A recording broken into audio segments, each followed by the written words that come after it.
It's one small step for man, one giant leap for mankind. I have a dream that one day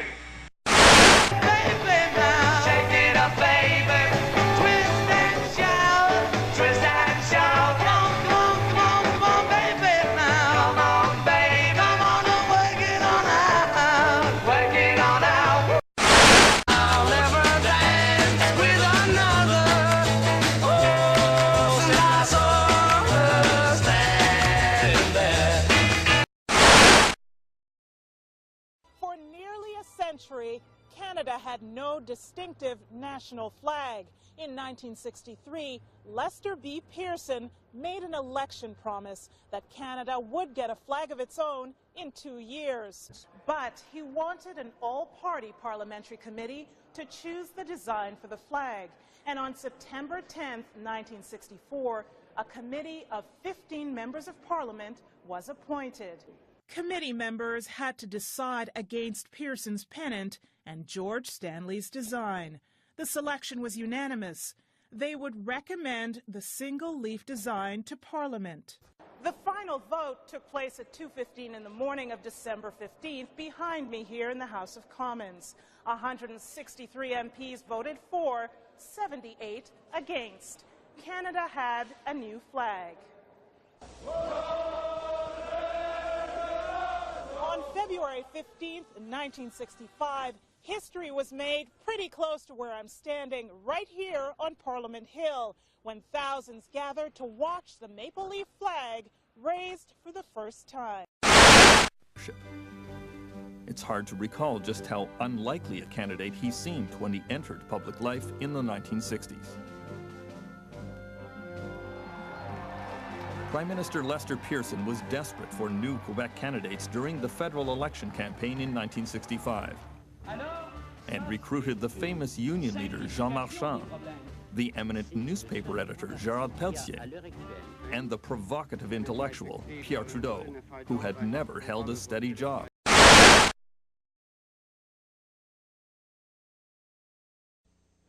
Good evening, my fellow citizens. This government, as promised, has maintained the closest surveillance of the Soviet military buildup on the island of Cuba. Within the past week, unmistakable evidence has established the fact that a series of offensive missile sites is now in preparation on that imprisoned island. The purpose of these bases can be none other than to provide a nuclear strike capability against the Western Hemisphere. Take two.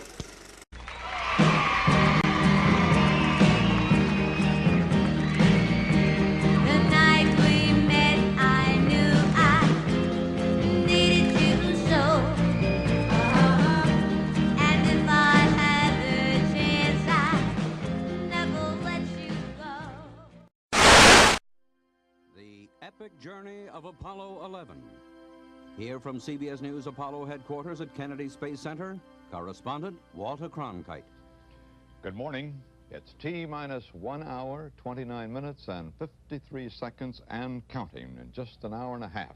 If all goes well, Apollo 11 astronauts Armstrong, Aldrin, and Collins are to lift off from pad 39A out there on the voyage man always has dreamed about. Next stop for them, the moon. But Quebec's French-speaking population has persistently survived as a living Francophone culture, never forgetting that one day Quebec might become a separate French-speaking state, free of outside domination. In 1963, extremists turned to violence, marking the birth of Le Front de Libération du Québec, the FLQ. The terrorists choose where Wolfe had thought himself victorious.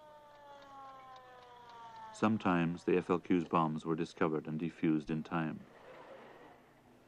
But when this young man placed a bomb in a garbage can, in this alley, behind this army recruiting building, an old man called Wilfred O'Neill was blown up.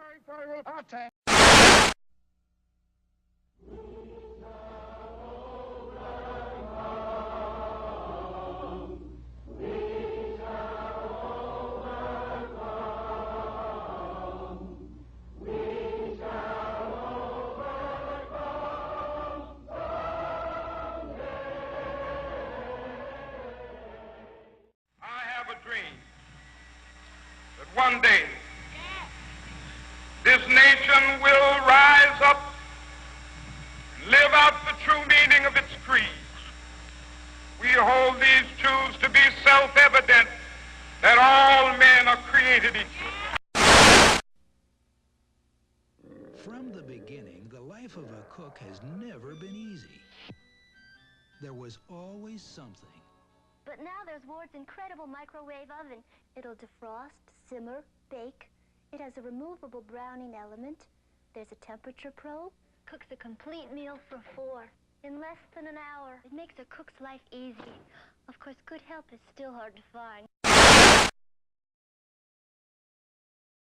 Basically, someone who believes in the free speech movement, someone who believes in love.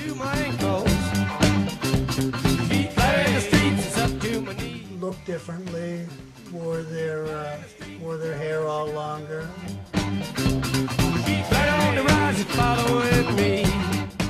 High on LSD or marijuana.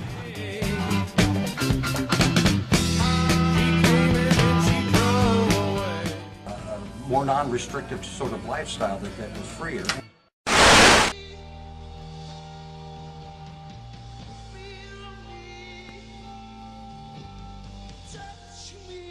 For 3 days in August of 1969, 500,000 young people attended the Woodstock Music and Art Fair. For that weekend, it was the 3rd largest city in the state of New York, and the most celebrated and peaceful gathering in pop history.